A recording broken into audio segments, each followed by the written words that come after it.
여론조사를 통해 민심을 읽어보는 시간 민심은 숫자다 코너입니다. 배철호 리얼미터 수석 전문위원, 이은영 휴먼앤데이터 소장, 헬마우스 임경빈 작가와 함께합니다. 어서 오십시오. 네, 안녕하세요. 네, 안녕하세요. 이번 주 이재명 윤석열 후보의 지지율 엎치락 뒤치락 누가 앞선다고 할 수 없다 이렇게 정리하면 되겠네요. 네, 그렇습니다. 먼저 데이터로 말씀드리는데 월화수 3일 NBS 조사입니다. 자세한 내용은 중앙여론조사심의회 홈페이지를 참고하시면 될 것 같고요. 이 조사에서 이재명 후보 34, 윤석열 후보 33. 1%포인트 차이를 보였고요. 월화수 똑같이 이제 KBS 의뢰로 한국리서치가 조사한 결과 올라왔습니다. 이 역시 이제 중앙여심의 홈페이지 보시면 될 것 같은데요. 그래서 보면 이재명 후보 34.5, 윤석열 후보 33.0, 1.5%포인트 차이를 보였는데 이번 주 이제 보는 포인트는 다들 지난 일요일 이른바 스트레이트의 김건희 씨 이제 녹음 파일 그 여파, 영향이 어떻게 될까였는데 데이터에서 말하는 것은 크게 영향 없음. 이렇게 좀 정리할 수 있을 것 같고요. 안철수 후보도 큰 또 방향성이 이제 결정되지 되는 한 주가 아니냐 이렇게 더 추가 상승을 하든 윤석열 후보가 올라가면서 이제 내려가든 방향성을 좀 탐색하는 구간으로 보고 있는데 안철수 후보도 큰 영향은 아직까지는 보이고 있지 않는 한 주다. 그렇게 좀 특징 지을 수 있겠습니다. MBS 조사하고 KBS 한국리서치 조사가 다 이제 전화 면접인데 둘 다 전화 면접. 전화 면접에서 지난주 조사랑 비교하면 이재명 후보 지지율이 많이 떨어진 건 사실이다. 그래서 많이 좁혀진 거거든요. 세부적으로 보면 역시 2030 남성들에게서 이재명 후보가 많이 떨어지고 윤석열 후보가 많이 올라갔다 이렇게 보여지는데 방금 배철호 전문위원이 김건희 씨 녹취록은 이 데이터 안에 들어오지 않았다. 다만 김건희 씨 녹취록에 대해서 반응하는 부류가 중도층과 여성이라고 봤을 때는 조금 반응이 늦게 오지 않느냐. 20, 30대 남성들은 그 여론 이슈에 굉장히 빨리 반응하는데 그래서 다음 주 여론조사를 지켜봐야 된다. 이런 의견이 있는데 두 분은 이은영 소장 어떻게 보십니까? 일단은 그래도 이 조사 결과 시점을 보면은 그게 반영이 좀 된 조사라고 볼 수가 있고 그리고 이제 추세선으로 봤을 때는 이재명 후보는 좀 하락이고 윤석열 후보는 상승한 거거든요. 그래서 반영은 있었는데 이제 그게 과거에 이제 이 김건희 씨에 대한 어떤 부정적인 평가가 상당히 이제 많이 인식에 자리 잡고 있었는데 그거와 비교해 봤을 때는 상대적으로 좀 비호감도가 개선된 측면이 좀 있는 것 같아요. 그래서 추가적인 하락이 지금 이 윤석열 후보의 그 추세선을 꺾지를 못하는 느낌이고요. 그리고 이제 지금 앞으로 남은 그 상황 50여일도 안 남은 이 상황 속에서 가장 중요한 거는 지금 누가 실수를 안 하냐 이런 부분인데 이런 부분과 함께 또 그 후보들의 선거 캠페인과 관련해서 사실 이번 대선의 가장 큰 핵심적인 기조는 강한 리더십이거든요. 이 코로나 상황 속에서의 강한 리더십인데 누가 실수를 안 하냐라는 이 두 가지 그러니까 좀 대립되는 이게 같이 중첩이 되어 있는데 여기서 어떻게 자기 이미지를 잘 어필할 것이냐 이게 가장 중요한 포인트인 것 같습니다. 자, 임 작가 반응이 늦게 온다 플러스 김건희 씨 녹취록 때문에 보수층이 결집했다. 네. 역으로 이런 분석도 있거든요. 그것도 중요하게 좀 짚어야 될 부분인 게 이제 어제 오늘 보수 매체들에서 많이 좀 주목했던 게 김건희 씨에 대한 개인 팬페이지에 그 팬들의 숫자가 급격하게 늘어났다라는 건데요. 몇백 명 수준이었던 게 갑자기 3만 명을 넘어섰다든지 이런 것들도 결국에는 김건희 씨를 향해서 그동안 보수층 내부에서 갖고 있었던 의혹들을 어느 정도 해소하면서 오히려 좀 결집되는 효과에 이제 더해지고 있다라는 측면이 하나 있을 것 같고 또 하나는 이미 이제 김건희 씨와 관련해 가지고 부정적 이슈들은 상당히 이제 반영되어 있던 기존에 반영되어 있던 상태였는데 스트레이트 보도라든지 아니면 이제 서울의 소리의 추가 보도들을 봤을 때 그 내용이 기존의 이슈와 다른 어떤 새로운 이슈가 제기가 돼서 그게 더해졌더라면 또 충격을 줄 수 있었겠지만 대부분은 기존에 있던 이슈를 좀 이제 구체적으로 확인시켜주는 정도의 좀 아직까지는 그치고 있다. 그렇기 때문에 이제 반영되는 여파가 조금 덜하다라고 볼 수 있을 것 같고요. 그리고 지금 이제 이재명 후보와 이재명 후보와 이제 윤석열 후보를 비교를 할 때 한 주 한 주도 중요하지만 장기적인 그 추세를 비교해 보자면 MBS 기준으로 봤을 때 12월 5주차 때는 이재명 후보가 39%였고요. 윤석열 후보가 28%였습니다. 그래서 두 사람의 격차가 11%포인트였는데 오늘 나온 거 보면 이제 이재명 후보가 34%고 윤석열 후보가 33%니까 1%로 급격하게 좁혀지는 양상이다. 한 주 한 주보다는 이제 장기 추세로 봤을 때 이재명 후보에게 좋은 신호는 아니다. 이렇게 볼 수 있을 것 같습니다. 김건희 씨 관련해서 제가 자료를 하나 가져왔는데 뉴스핌이라는 매체에서 코리아 정보 리서치의 의뢰해서 1일간 실시한 조사인데요. 여기서 보면은 자세한 내용은 중앙여심이 홈페이지 참고하시고요. 김건희 씨 녹취 파일 공개에 따라 대선판도 영향이 있을 것이냐 지지 후보 변동 여부를 물은 항목이 있는데 변함없이 지지가 78.6, 예. 이재명으로 변경 7.2, 윤석열로 변경 5.2. 이렇게 안철수 변경 3.6 나왔었는데 문제는 이제 다들 뭐 보수층이나 뭐 민주당 이재명 후보 지지층에서는 진짜 스트레스 뉴스가 이제 윤석열 후보의 좀 치명상 최소 골절상은 가지 않냐 이렇게 했는데 뭐 찰과상 정도 좀 그친 걸로 예. 현재 데이터 나타나는데 예. 문제는 이 불이 꺼졌냐죠. 예. 이 불이 꺼지지 않았다는데 좀 초점을 맞출 것 같고 그때 스트레스에서 저도 봤었는데 기대했던 수준에서 이거 보려고 내가 지금까지 기다렸냐라고 또 이제 거꾸로 국민의힘 입장에서는 예. 이 불이 꺼졌다 통과됐다고 하지만 문제는 여전히 2라운드 3라운드가 예. 대기하고 있고 그게 어떻게 보면 설 연휴 민심 다음 주 여론에 좀 더 영향을 미칠 수도 있지 않냐 예. 저는 좀 그렇게 좀 첨언합니다. 그러니까 다만 이제 제가 하나만 좀 불안하고 예. 싶은 게 조금 전에 MBC 홈페이지 스트레이트 홈페이지에 공지된 게 보니까 2회차 보도는 후속 보도는 하지 않기로 했다고 지금 결정이 나왔네요. 그러니까 아마 그 부분도 고려가 됐지 않았을까 싶은 생각이 듭니다. 예. 자, 불이 꺼졌느냐 안 꺼졌느냐. 사실 녹취록에서는 큰 반향은 없었습니다만 이 건진법사가 등장하면서 이게 불이 번진 상황이잖아요. 그렇죠. 그러면서 이제 뭐 살아있는 소를 어떻게 했다라면서 끔찍한 이야기까지 막 흘러나오고 더 나아가서 그 신천지 압수수색 안 한 것, 건진법사 이야기도 안 한 것이다. 그건 뭐 건진법사가 또 본인이 스스로 얘기한 거니까 이렇게 번졌습니다. 지금 민주당에서 고발까지 나왔고 이건 영향이 없을까요? 그렇잖아요. 아까 말한 불이 꺼지지 않았다. 2라운드, 3라운드가 바로 그 대목인데요. 이를테면 스트레이트 뉴스 그 내용 그 자체, 그 시청 그 자체에 대해서는 뭐 크게 저는 영향이 없었고 저는 뭐 이것 갖고 영향이 미칠 거라고 하는데 문제는 그 다음날 바로 기다렸던 듯이 건진법사라든지 다른 인물 저도 뭐 녹취록 풀 버전을 보지는 못했습니다. 어차피 언론에서 공표되는 걸 보고 판단할 수밖에 없고 나머지 국민들도 다 그럴 텐데요.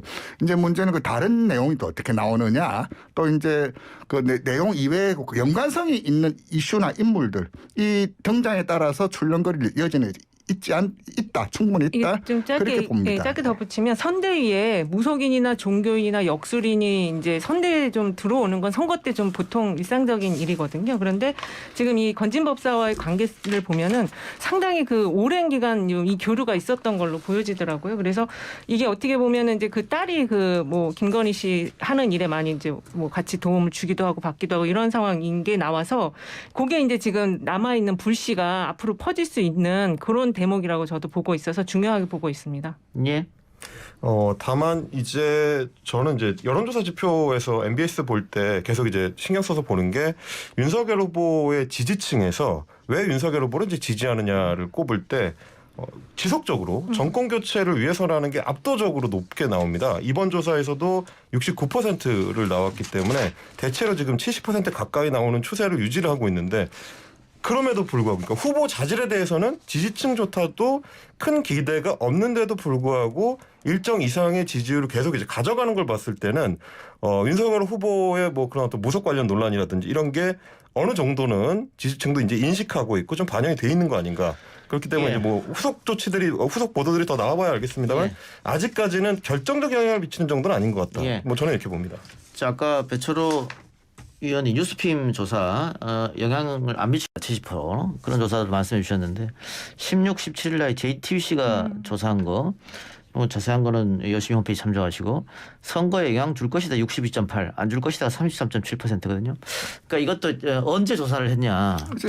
그렇죠? 17일이 월요일인데 이게 방송이 월요일에 나왔었거든요. 사실 이게 16일 일요일 날 16일 일요일에 나왔었고 17일 월요일 날 이제부터 조사한 조사였는데 예.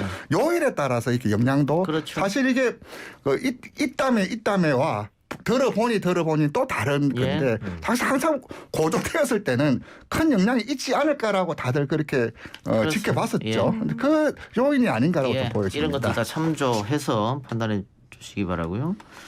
자, 그리고 또 하나 이재명 후보의 형수 역설 이 녹취록 뭐 이거는 이번에 처음은 아니긴 합니다. 시장 도지사 경선 계속 나왔던 문제인데 김건희 녹취록 나와서 맞불 형태로 다시 올렸는데 다시 좀 시끄러워진 것 같아요. 이거는 영향을 줄 것이냐?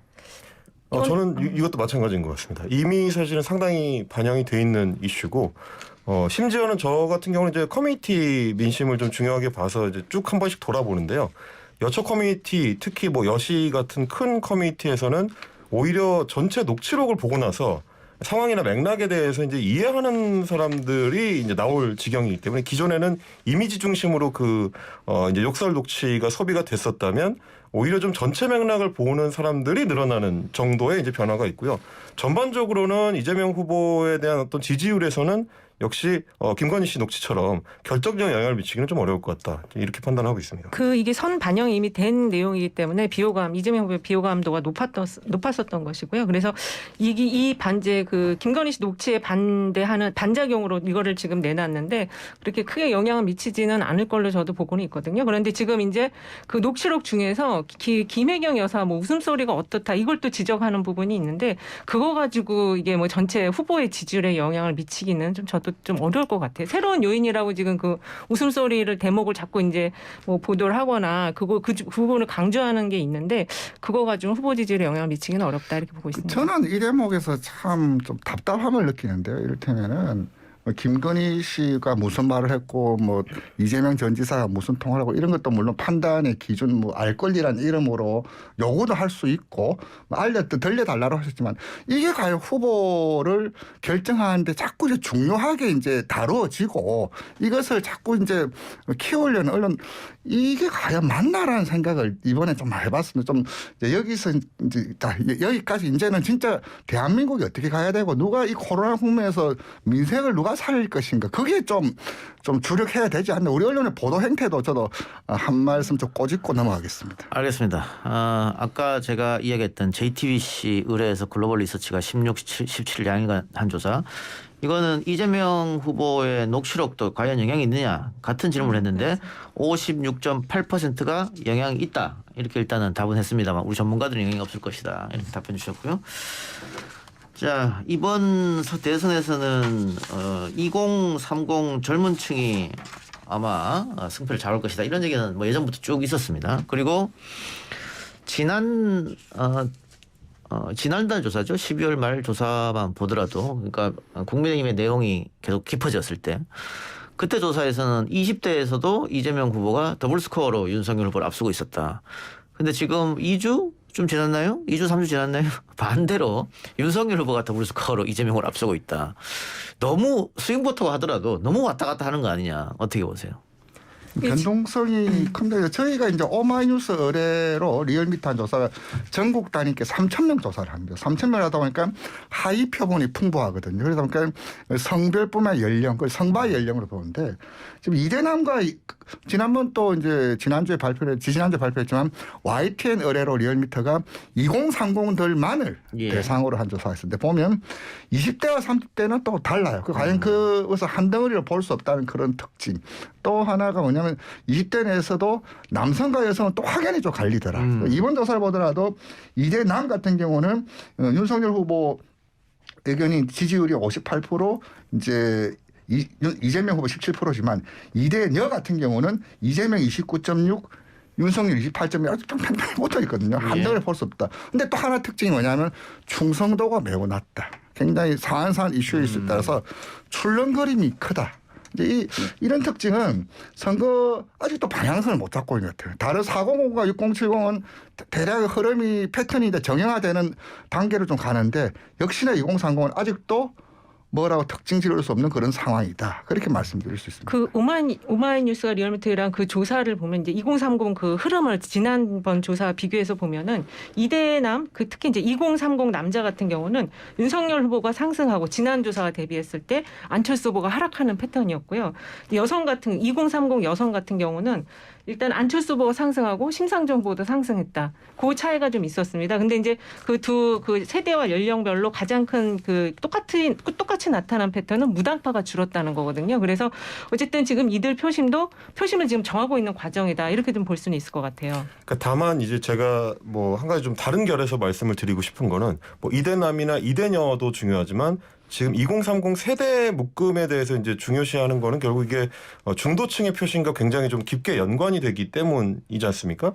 근데 지금 중도층의 표심의 핵심은 기존의 어떤 문재인 정부의 스타일이나 정부 기조와 얼만큼 다른 스타일을 보여줄 수 있느냐, 혹은 이제 문재인 정부가 놓쳤던 부분을 다음 정부에서는 얼만큼 잡아줄 수 있느냐, 이제 이런 부분에 굉장히 좀 신경을 많이 쓰고 그런 이슈에도 관심을 많이 갖고 있거든요. 근데 최근에 이제 이준석 대표가 복귀한 이후에 국민의힘이 이제 펼치고 있는 캠페인의 핵심들이 대부분은 특정 세대에서는 기득권층이라고 인식되는 타겟들을 공격하는 방식을 취하고 있습니다. 대표적으로는 뭐 여성가족부라든지 아니면 이제 북한을 대상으로 한다든지 중국을 대상으로 한다든지 이런 메시지를 지속적으로 발신하는 게 결국은 2030 세대가 기존 사회에서 문제라고 판단했던 것들이기 때문에 이 민주당 입장에서는 그게 처음에는 하나하나가 그냥 단순 갈라치기라고 보였을지 모르지만 국민의힘 입장에서는 장기 플랜으로 봤을 때는 기득권을 향한 공격이다. 그러니까 어떤 개혁을 추진하려고 하는 이미지를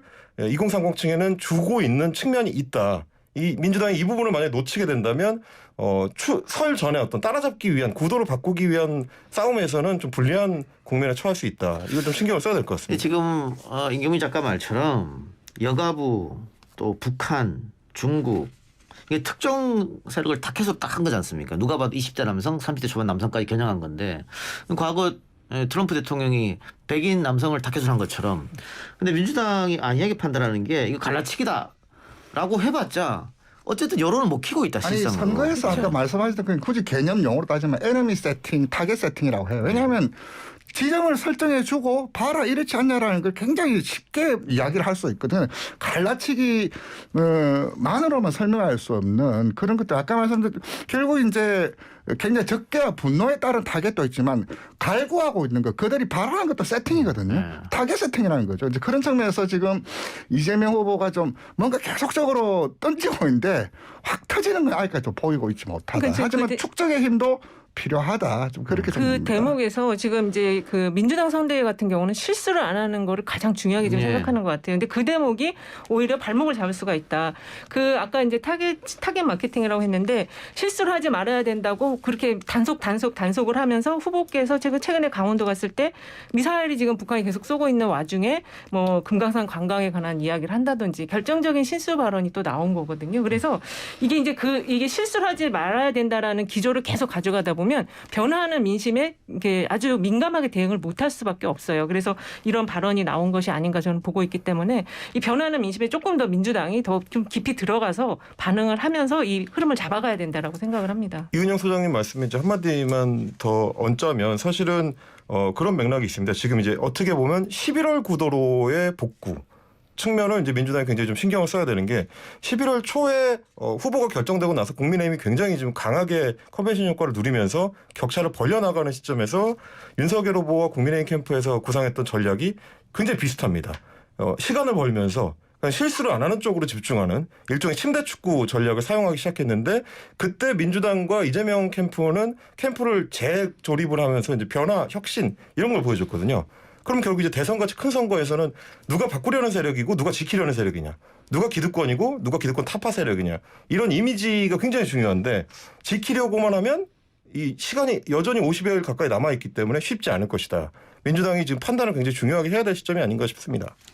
그 여가부 폐지가 이번이 처음 아니고 국민의힘 경선 때도 한번 나왔지 않습니까? 유승민 후보가 꺼냈었고 이준석 대표가 그때 꺼냈었는데 그때는 20대 남성에서는 지지율이 올라가는데 20대 여성에게서 눈에 보이게 지지율이 빠졌단 말이에요. 윤석열 후보가.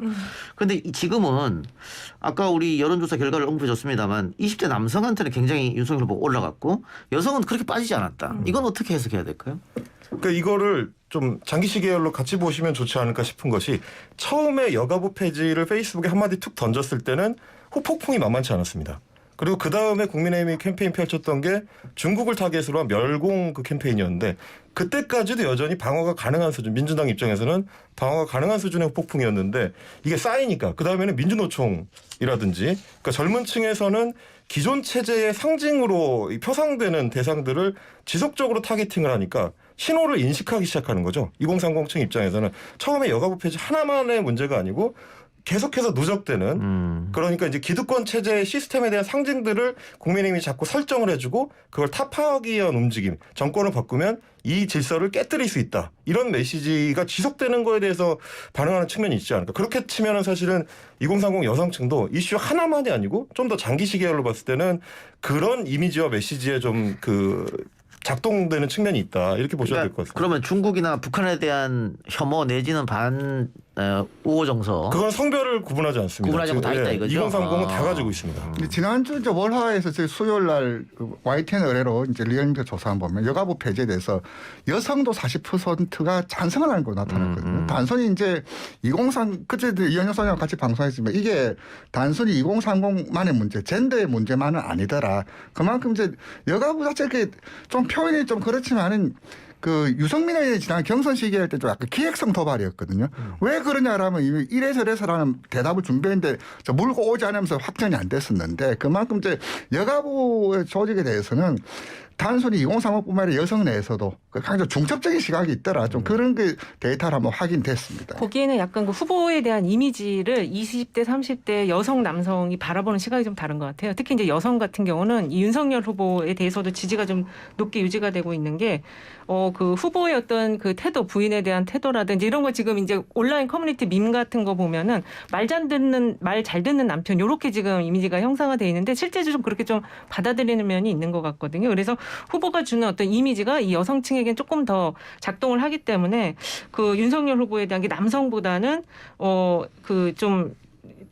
남성의 윤석열 후보와 이재명 후보와 안철수 후보 이렇게 골고루 좀 분산이 되고 심상정 후보에게까지 이렇게 분산이 돼서 남성보다는 좀 이게 여러 가지 면에서 좀 그 분산이 된다 이렇게 좀 저는 보고 아마 있거든요. 지금 말씀하신 그 캐릭터성 네. 때문에 윤석열 후보의 그 여성 지지층 중에서 이 40대 50대 주부층이 넓게 분포한다는 거 그런 측면도 있지 않을까 그런 것도 싶습니다. 작동이 하는 것 같아요. 알겠습니다. 마지막으로 이제 명절 끝나면은 단일화 이슈 이야기를 안 할 수 없는데 또 양쪽에서는 지금까지는 생각이 없다라고 말합니다만은 결국은 어떻게 될 것 같습니까?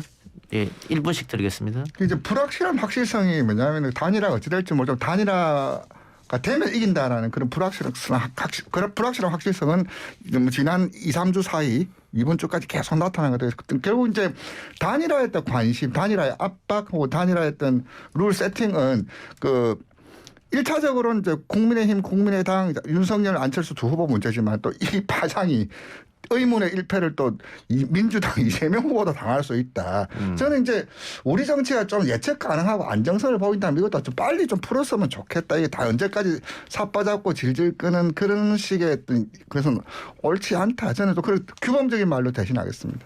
그러니까 이게 단일화가 되면은 이제 지금 유권자들 생각엔 되면은 이재명 후보가 불리하고 안 되면 이재명 후보가 유리하다는 이제 딱 구도의 지금 싸움으로만 인식을 하고 있는데 사실 대선에서 이제 이 대선이 미래의 전망, 미래에 대한 투표인 거잖아요. 그래서 당선 가능성이 지금 이재명 후보가 높은 거거든요. 이 구도에서 불리하지만 그래도 당선 가능성에서 우위를 점하는 거는 구도 외에 다른 면들을 지금 유권자들은 판단하고 있다. 그래서 단일화 변수만 가지고 이걸 계속 요거 하나만 가지고 이 선거의 승리를 쟁취하겠다라고 하면 오히려 그게 부작용이 될 수도 있다라고 저는 얘기를 하고 싶습니다.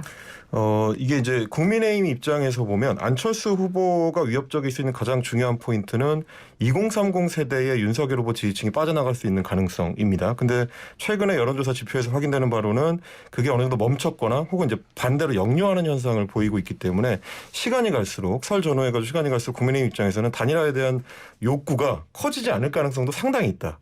그것까지도 염두에 둔 채로 지금 이제 이준석 대표 같은 경우는 전략을 짜고 있지 않느냐. 처음부터 이제 국민의힘 모두는 힘으로 안철수를 눌러서 그렇죠. 거청이 이제 따라오게끔 하는 건데 지금 최근에 안철수 후보가 최근 두 자료 쳐지면서 약간 혼선인데 다시 그 모드로 좀 돌아가는 거 아니냐. 힘으로 누르겠다. 사실 그게 기본 출발점이고 기본 전제고 기본 전략이었거든요. 그 모드로 최근 다시 이동하고 있는 거 아니냐라고 좀 느꼈습니다. 애초에 안철수 후보가 지금 윤석열 후보에 비해서 2030에서 더 강력한 어젠다를 제시하고 있지는 못하기 때문에 큰 위협이 못 되고 있는 상황이라서 단일화 장기 릴레이에서도 안철수 후보가 결코 유리한 상황이 아니다. 없이도 간다고 생각할 수 있다라는 좀 시점이 아닌가 싶습니다. 그러니까 국민의힘에서 없이도 가려고 하려면 안철수 후보 지지율을 한 자리 있을 때 그것도 한 초중반으로 떨어뜨려야 된다. 그렇죠. 지금은 너무 높잖아요. 이렇게 가서 뭐 3자 구도 4자 구도로 가면 위험해지니까 그러면은 안철수 후보의 지지율을 뭐 한 11월 달에 한 5% 나오는 정도로 떨어뜨려야 되는데 그게 과연 쉽겠느냐. 뭐 물론 그렇기 때문에 이재명 후보는 3자 토론도 가능하다고 했습니다만 국민의힘 측에서 절대 안 된다. 양자 토론 해야 된다고. 그것도 안철수가 들어오면 또 키워주니까. 키워주는 게 그렇죠. 되니까 그런 작전을 구사할 것 같긴 한데 그런 것 하면서도 어쨌든 물밑에서는 접촉이 이루어지지 않을까요? 후보 단일화에 대해서는. 그럴 왜냐하면은 가능성이 있죠. 시간이 지금 없거든요. 그렇죠. 그리고 어쨌든 모든 여론조사에서 두 자릿수가 나오고 있는 형편이기 때문에 이런 식으로 계속 자극만 하다가는 3자 4자 구도로 구도상 그러면 지난번 대선하고 똑같은 구도가 되지 않습니까? 그러면 필패가 되기 때문에 그런 것도 한번 생각해 보지 않을까 싶습니다. 알겠습니다. 세 분 말씀 오늘 여기서 마무리하죠. 지금까지 헬마우스 임경빈 작가, 이은영 휴먼앤데이터 소장, 배철호 리얼미터 전문위원과 함께했습니다. 세 분 말씀 고맙습니다. 네, 감사합니다. 감사합니다.